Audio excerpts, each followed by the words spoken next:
Okay, today our topic is the labor market. Um, so I think you are familiar with that, especially economic students. They might be knowing it who studied economics in O levels, but for other students it might be difficult to understand. Now let me explain that. Market, you understand, can be a place, physical or mental. Sorry, which has which is a physical place, or it can be a virtual place, right? Where goods and services are bought and sold. Similarly, if instead of goods, labor is bought and sold at a place, either that place is virtual or physical. So we call it labor market. Now, labor means, obviously, you know that people who offer their services to businesses or to other individuals. So, when we talk about market, so it means there will be a demand of labor as well, and there will be a supply of labor as well. So, there are many markets, like there is a goods market, there is a capital market, there is a labor market, so there is foreign exchange market. So, there are many markets, but we'll talk about labor market here. Goods market, you understand, okay, where the place where goods are bought and sold, right? Either services as well. Foreign exchange market, we discussed about it. Foreign exchange market means where currency is bought and sold, and we talked about it as well. If we want to buy dollars, so it means we are talking about foreign exchange market, because there the currency is bought and sold. Similarly, if we talk about labor market, here labor is bought and sold. People offer themselves, and businesses or individuals, they buy them, okay, or they take their services if they want to. All right, now let's move on. So demand and supply of labor determine wage rates, and you know about it, I guess. Like, this means that depending on how much demand of labor is there and how much supply of labor is there, wage is determined. And what is a wage? You know that wage is a reward for labor, and you know that labor is one of the factors of production.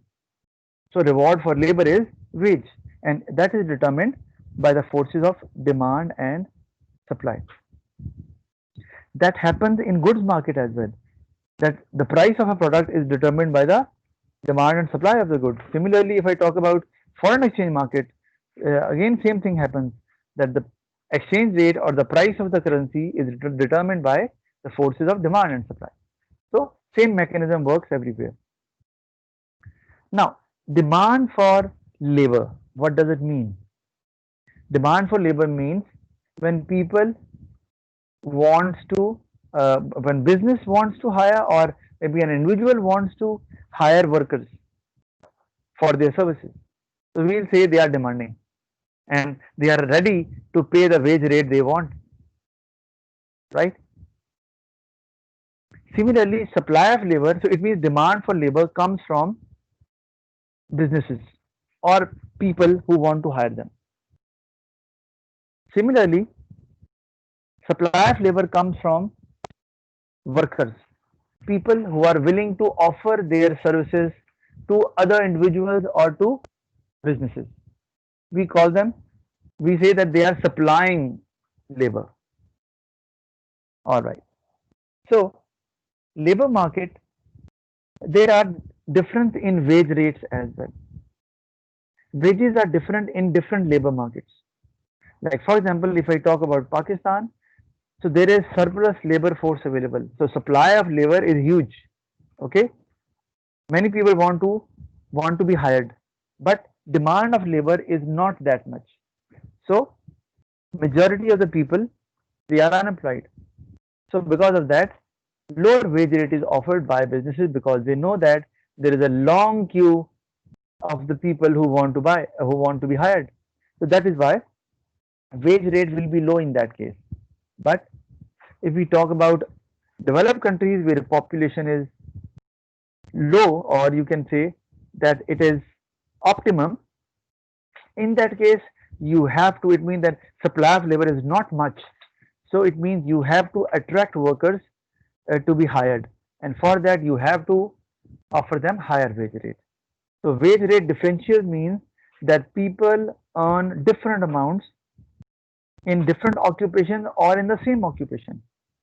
A teacher who is in Lahore earning a teacher's earning might be maybe 1 lakh, 2 lakh, 3 lakh or 5 lakh, but maybe a teacher who is earning in an underdeveloped city or the area of the country might be earning only 30,000 or 40,000.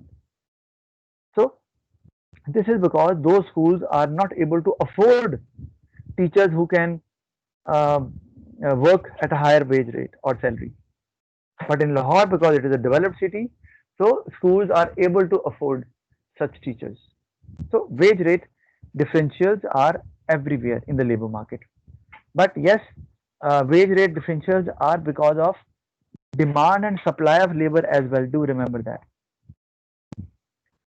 Now, factors that determine the demand of labor. Demand of labor, businesses, they who are willing to hire workers.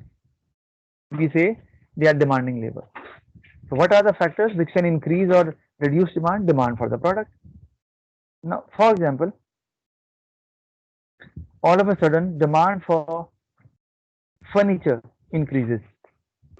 So obviously the demand for those workers who are skilled in manufacturing furniture will increase also, because demand for labor, we call it is a derived demand. Now derived means it is taken from the demand of the products. When demand of the product will go up, obviously demand for such labor or relevant labor will also increase. So that is one point. Or similarly, when demand for a certain product goes down, so obviously the demand for those workers who are responsible to produce those will also go down. This is one point. Second is use of machinery. Again, if more of machinery is used, then less of labor will be required. You know that, because machinery can replace labor. So in that way, fewer workers will be required. So demand for labor will go down. Okay, and if we go opposite of it, less of machinery means that more of labor will be used, and then demand of labor will increase. Similarly, wage rate. Wage rate is one of the crucial factor which decides about the demand of the labor, as we discussed earlier. If there is a high wage rate prevailing in a country, in a city, or in a region, so obviously businesses will be reluctant to hire more workers. Why? Because now it is expensive to hire such workers. Wage is high, and wage is a cost for a business, right? It will reduce their profit. So they will reduce the demand for workers. But if the prevailing wage rate, which is there in the market, is low, then businesses would like to hire more workers because now it is cheap. So they will be encouraged to do it. So these are the factors which can affect the demand for labor. Either they can increase the demand or reduce it. Yes, please. Any question? Sir अगर for example एक labour है, एक product की demand है जिसकी वजह से labour की डिमांड इंक्रीज हो गई है, तो अब प्रोडक्ट की डिमांड लॉन्ग टर्म में जाई जा रही इंक्रीज हो जा रही है, तो ऐसे लेबर की डिमांड कम नहीं हो जाएगी कि फिर इस तरह हर बंदा उसी चीज में स्पेशलाइज करने लग जाएगा? No, simple. Listen. Yeah, you are right, but problem is all people cannot be skilled in one type of um, skill or job. So it's not that easy. Like for example, if now demand for economics or business teachers goes down, so it does goes down. So can I start teaching mathematics after getting training? Answer my question. Is it possible? नहीं sir, आप ये देखिए ना, for example the example of engineering, एक time था जब engineering की demand बहुत ज्यादा थी, तो सारे इंजीनियर्स उसी तरह जाने लगे, जिसकी वजह से मार्केट जो है छोटी हो गई इंजीनियरिंग की और हर बंदा इंजीनियर बनने लग गया, वो सारे अनएम्प्लॉयड हैं। तो उनकी डिमांड तो Yes, कम होगी ना. yes. In that case, you are right. That if obviously there will be a glut of same skilled workers in that case, because now the only demanded profession is, for example, medicine or engineering or banking. So obviously everybody will try to do that. That's right. And that is why now only the profession of a doctor or an engineer is not there in this modern world. People are actually opting for other fields as well. That is the reason, because even if you become a doctor, you are standing nowhere. You know that after getting MBBS, you will be able to get maybe 40,000, 50,000, 60,000 to start with, right? So you are right in that regard. Then you have to change your profession. It means then parents have to think that now we have to prepare our children to get into another field rather than only joining the field of medicine or engineering. I hope I answered your question, Munir. जी sir. All right. So let's move on. Now, this is the diagram I was talking about. Now you see demand for labor and supply of labor, and they interact at a certain point. Let me demonstrate it to you. Now, let's say, okay, this is the y-axis and this is x-axis. Sir Ramesh कह रहे हैं कि इसको आप add कर लें. All right, let me see whether I can't see her, sorry, him. So ask him to join again so that I can see him. All right. Now, what do you take here? We take wages here or wage here, and we take quantity of workers here, right? Now, here quantity means demand for labor as well as supply of labor, both. Okay, because we are talking about labor market, and in labor market there is demand for labor and supply of labor. So if we talk about supply of labor, it is always upward sloping. Do you know why supply of labor curve is always upward sloping? Anybody?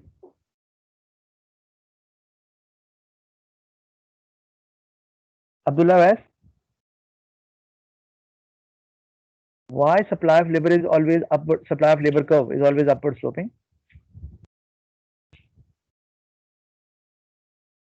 No idea? Abdullah Wais, are you there? Abdul Jabbar? Muaz? You people are not responding. What is it? Sir, I don't know. Yes, you don't know. Okay, all right. Abhi Fatma. Sir, because quantity of workers and wage is directly proportional to each other, and when quantity of workers will increase, wage will also increase. Quantity of workers. Now, I am specifically, okay, all right. Thank you for your participation. Here, specifically, I am talking about supply of labor, right? So, I told you supply of labor, it comes from where? It comes from workers who want to work, right? So, when workers see a higher wage rate, right? For example, if this was the wage rate earlier, for example, if this was a wage rate earlier, so this much amount of workers they are required, they were willing to work, right? But when wage rate increases to that level, now the workers will tend to offer themselves more. Now the quantity supplied of workers, now it does not mean that the workers are getting jobs.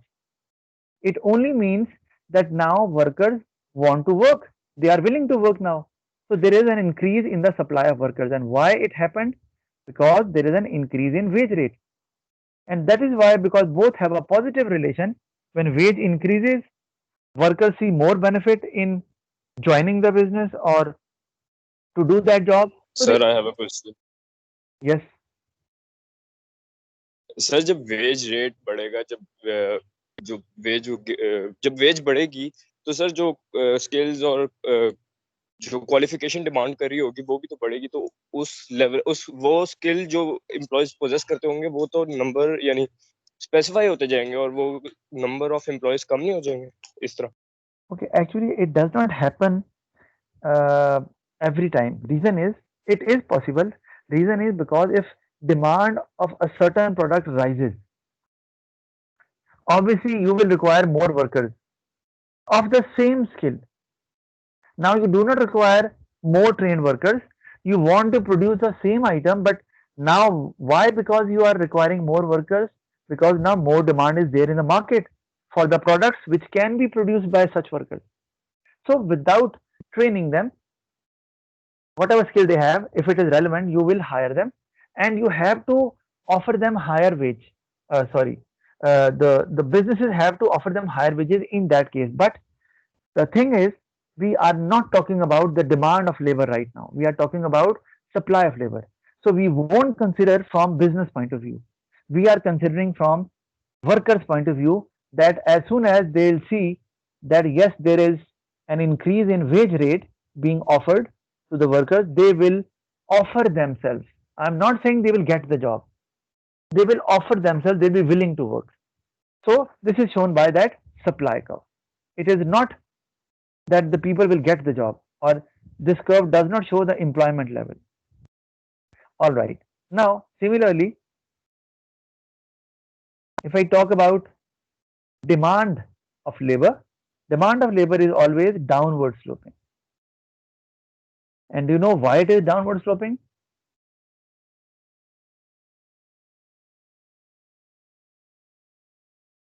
Abdullah Tayyib. Sir, because more the Okay, yes, prevailing Ali. wage rate, the less the demand. Yes, that's right. Because if there is a higher wage rate, it will be expensive for the workers to hire them. Okay, let me draw it there so that you will get an idea. This is y-axis, this is x-axis. So demand curve will be of labor curve will be negatively sloped. Reason is because, for example, this is the wage rate, and these are the quantity of workers who are willing to work. Right now, if wage rate increases, so obviously workers won't offer themselves in the same quantity they were offering earlier. They will reduce. Sorry, the firms will reduce the demand of the workers. They will not hire workers in the same quantity. Okay, and it happened why? Because the wage rate increased. So as a result, firms tend to hire less workers, or in fact they reduce the quantity of workers which were hired earlier. So they can make the workers redundant as well because of higher wage rate, because now it is expensive for them to hire and it will increase their cost, and as a result profit will go down as well. So this is actually the mechanism of how demand curve, or why demand for labor curve is negatively sloped now. So this is the market equilibrium, labor market equilibrium, and you know that this is the equilibrium, right? Why? Because here demand for labor and supply of labor, they are equal, and equilibrium means on the balance. It means both demand and supply are equal. Now wage rate is not going to go anywhere. It will remain the same. Why? Because at the same wage rate, the quantity which is being offered by workers, right, is the same which is being demanded by firms.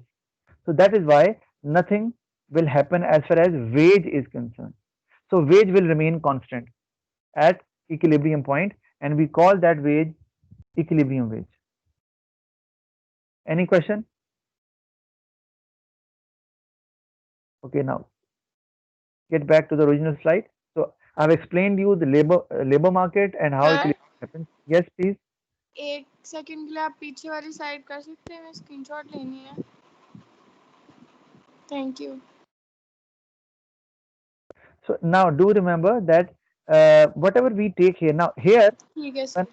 Okay, when I write Q, so here Q means quantity demanded as well as quantity supplied, because in the graph we are drawing both the curves, demand for labor and supply of labor. Do remember that.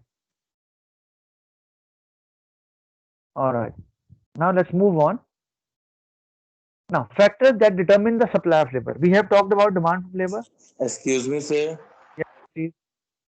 Sir वो मैंने जरा clinic जाना था तो मैं अभी left कर रहा हूँ सर आप मेरी अटेंडेंस मार्क कर दीजिएगा kindly All right. Thank you sir You're welcome. The size of the population. If population increases, so you might get more workers who will be willing to work. So it may happen that your supply of labor will also increase. But there is a condition with it. If population increases and majority of the people are either very old or very young, so they do not come under labor force. Okay, so in that case the scenario will be different. I'm talking about that if population increases and it is because of those people who are willing to work and they are able to work as well, so this will increase the supply of labor, and it happens when people migrate from their country to another country. Why? In order to do a job. Like people fly to other countries from Pakistan. Why? Because they want to get a good job over there. So it means that they increase the supply of labor over there in other countries. This is one factor. And we have proportion of the population of working age. Again, we need to see that as well. If, for example, our population is the same, but now more of the people they are at the working age, right? So again, it can increase the supply of labor. Like, think about UK. So in UK, there is controlled population. We know that, but now there is an issue of aging population. Now more of people they are now older, and that is why they have their old houses. Average age in UK is round about 85 years, and that is why their retirement age in UK is 67 years. In Pakistan, it is 60 years. Okay, because they want to make use of those old people. So otherwise, those old people will become a burden on the government, because government, after all, has to support such people. So, a proportion of the population, major chunk of the population in terms of proportion is younger population at the working age, so it may increase the supply of labor as well if they are willing as well. That is the condition. The number of people willing and able to work. Now again, population is the same, but how many people are willing and able to work? For example, you know that uh, there is a major proportion of female in all parts of the country in Pakistan. So earlier they were not willing to work. Now there are females who are career oriented, and they have realized that females can work shoulder to shoulder with male members of society as well, with the same perfection or even better than them once they get the same qualification. So it means that now willingness have increased and ability has also increased as far as females are concerned. So obviously supply of labor will increase. Earlier the supply of labor was the same. Why? The quantity of the population is the same. The proportion of the female is the same. But earlier they were not willing to work.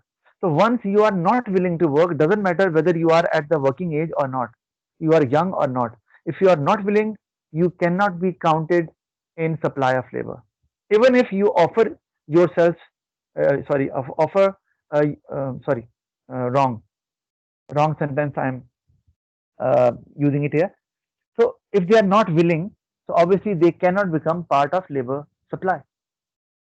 So it won't increase the labor supply. But now because they are willing, so they will contribute towards increasing the supply of labor. Then wage rate. Now wage rate again a very major factor and very common one as well. It was there in demand of labor curve as well. So when wage rate increases, I told you more of the workers will be willing to work. So supply of labor will increase, and when wage rate will go down, fewer workers will be willing to work because they see less benefit in doing a job there. Any question regarding the factors we discussed about the supply of labor? Because in the paper they may ask you, like for example, the population is increasing and proportion of younger population is has a significant improvement, right? If this is the fact which is given in the case, so you can write that it means that now there will be surplus or enough labor force available. So you can hire workers at a lower wage rate because now you have more choice. Earlier you were not having the choice because supply of labor was on the lower side. So this is how you can use it, this fact, while answering a particular question.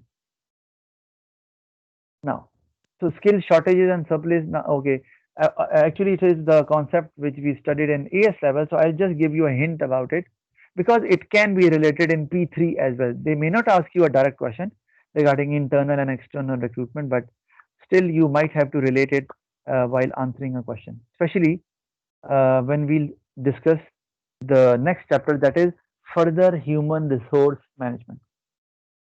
But because we are talking about labor market, so I think this is quite a relevant topic here. So internal, so skill shortages and surpluses. Skill shortage means that you require workers of a certain skill, but you are not finding them. So not many workers who have the same skill which you require. So we call it skill shortages. Then you have to snatch workers from your rival firms, okay, for the same skill. And for that you have to pay them higher wage rates. You know that. Similarly, if there are skill surpluses, so it means there is a lot of choice for all the businesses. So then they'll offer lower wage rate because they know if worker will refuse, they have another choice, and people are waiting for their turn if they get an offer. So lower wage will be offered in that case. Okay, so internal recruitment is a concept we studied in AS level as well. So before I explain that, I want you to give me some idea about what is internal recruitment. And for that, I will ask Aisha Siddiqa. Aisha, please.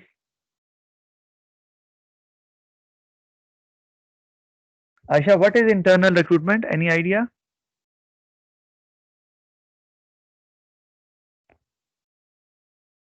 Aisha Siddiqa, are you there? Or you are Ji, not? sir, sir, it is, sir, Yes. uh, Have you come all the way from Multan or Sahiwal? नहीं sir आवाज काफी cut रही थी आपकी Okay, all right, all right. Yes, please go ahead. Did Sir, you get? Yes, internal recruitment is when the business is hiring someone from within the company. They're very giving good. someone a promotion. All right. Thank you very much. Correct answer, Aisha. Internal recruitment is when workers are hired from within the business. Now, what is the meaning? Because workers are already working there in your organization. So how can they be hired again? They will be promoted from a lower rank to a higher rank. This is what we call internal recruitment. So you give an opportunity to your existing workers to join at a higher level. This is internal recruitment. So there are advantages as well. You know that, like, workers, you will already be familiar with the workers. Workers will be familiar with the uh, business culture and the work practices.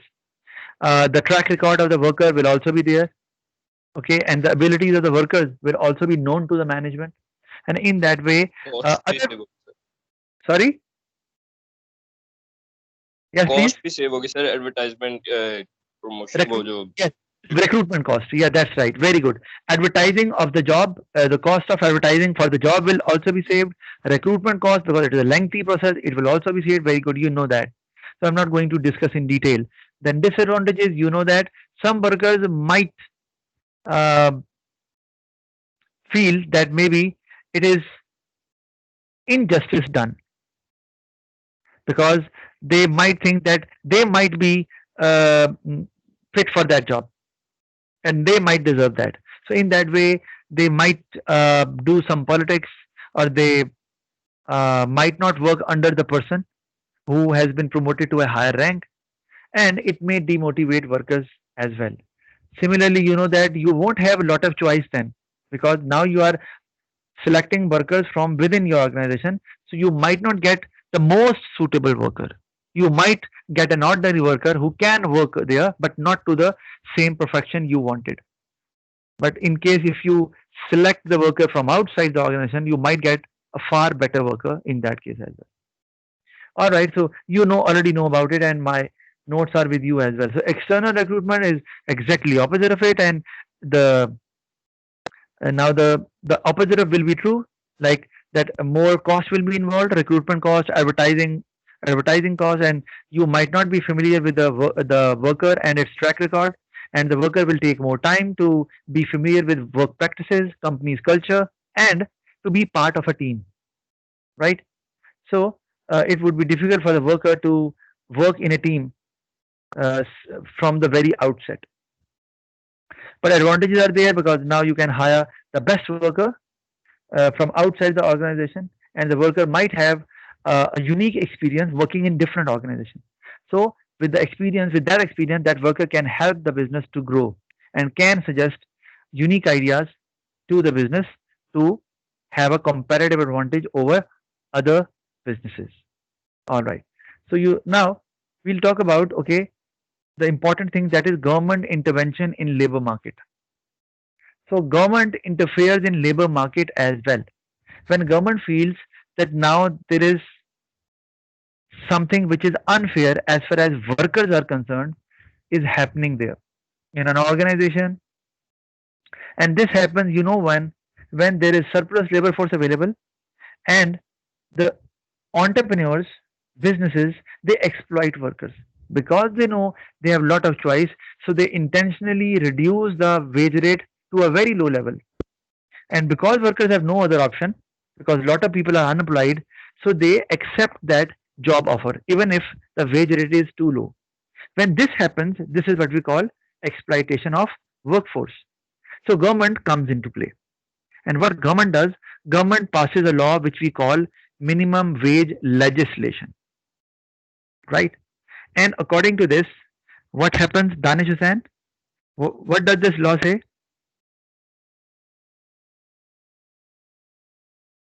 Danish, are you listening?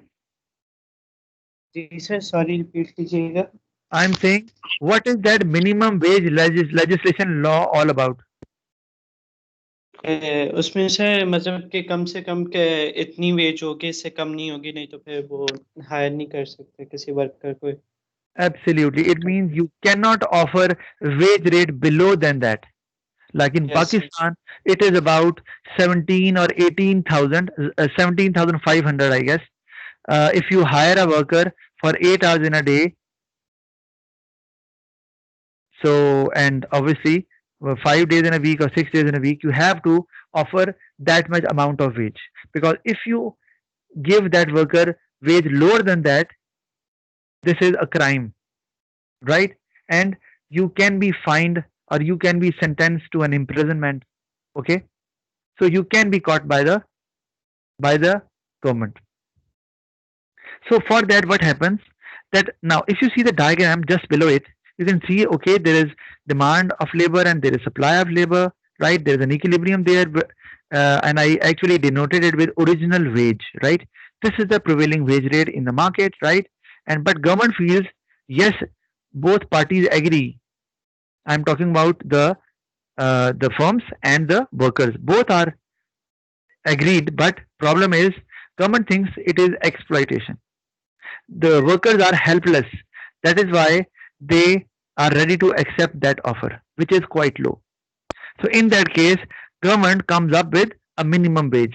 And you remember, minimum wage is always above than the equilibrium wage rate. So in that case, the original wage, right? So minimum wage is offered to the workers, which is higher than the original wage or the equilibrium wage.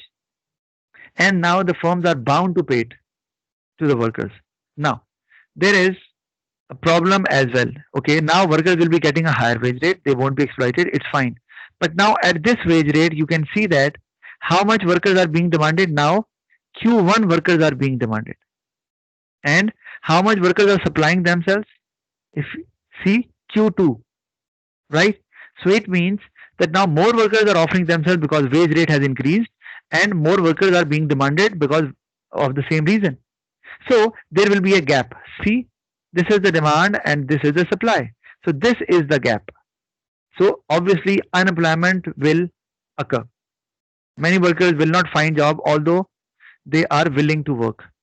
So this may happen. But for certain workers who will be employed at Q1, they will obviously be better off because for the same work now they will be getting more. Okay, any question regarding this concept, especially minimum wage legislation? I'm telling you, Yes. just a minute. In the past paper, I have seen that they mentioned that yes, there is a minimum wage legislation coming through. So you have to include that in your answer by writing the point and giving the justification. How would it have an impact on businesses? So you know that what would be the impact on business? That is my question, and then I'll answer the question. Sir businesses की cost बढ़ जाएगी जब Ab- उनको Absolutely right. Because now they have to offer more.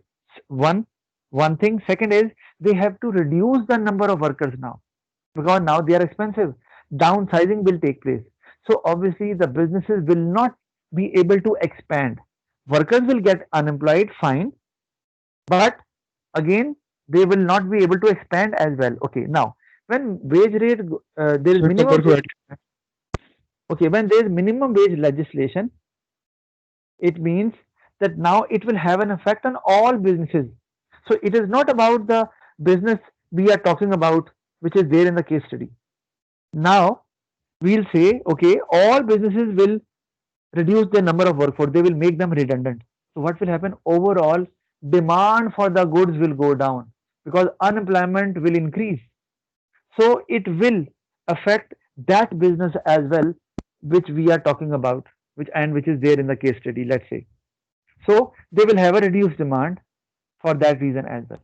And they won't like to expand as well because the workers are now expensive. So this is how you can show how it would have an impact on your businesses. So that is why I'm telling you how each concept can be linked while answering a question. Yes, any question? Sir इसमें जो हमने advantages और disadvantages बताने होंगे वो हमने business के point of view से बताने होंगे या लेबर्स के पॉइंट ऑफ व्यू से बताने होंगे Obviously, do remember that because we have to talk about the impact on the business the case study is talking about. Okay, unless and until they specifically mention in the question. Otherwise, all questions will be related to the business. They'll mention in the case study, and finally, we have to explain how would it have an impact on the business. Anything which is happening, because we are not studying economics, we are studying business. In economics, we see the impact on the whole economy, whereas in business, we see the impact on the businesses, right? So even if when we talked in the previous concepts, when we were talking about government policies, fiscal policy, monetary policy, so it is related with managing the economy. But still, in the end, we talked about how they would have an impact on businesses, and that would be the end result of all your answers, which you will answer in the paper. All right. Now, impact. Now, this is the crucial and important one. I told you earlier, impact on minimum wage legislation on the businesses and on the economy. So, businesses you mentioned, and I told you there are two different effects. One, I told you you will reduce the number of workers, right? So, when you will reduce the number of workers, the workers who will keep on working, they will also be demotivated, right? Because they will start thinking that we'll get our turn sooner or later. Sir कमर को add कर दूं कितनी दफा add करूं, कर दिया कंबर को, कंबर ही बोल रहा है ये। नहीं सर मैं रमेश बात कर रहा हूँ वो कह रहे ऐड कर दें वो मैं ऐड करता हूँ वो बाहर चले जाता है फिर what can I do alright okay so it means there will be a panic among workers, so they won't be able to work to their potential. Okay, so their productivity will go down and it will increase the cost of the business as well. Similarly, I told you that all other businesses will reduce the number of workers as well. So it means that overall demand in the country will go down. So it will have an impact on business as well, because now they will have reduced sales, and that will lead to reduced profit. So on the economy, it will have an effect as well, because there will be more unemployment.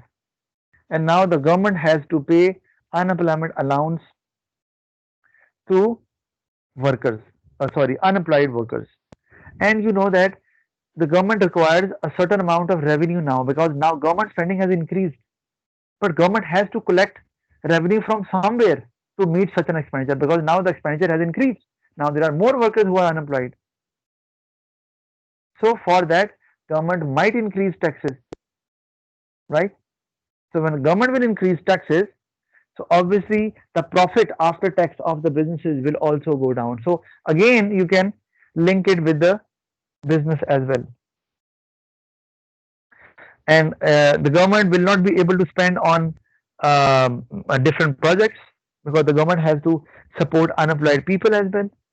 And those different projects can also be linked with businesses. Like if there is no better transport, better infrastructure, better communication, so obviously all businesses will be affected in that case. Economy will also go down. That is fine. But our main point is businesses. Now the next is market failure, but I won't talk about it because we are about to finish it. So in the next class, we'll complete that chapter. And then you know that I'll give you an assignment as well. And be careful in doing it. So thank you very much. That's all for today. I'll see you in the sir next class. Yes, please. Sir मेरा question है Yes, sir sure.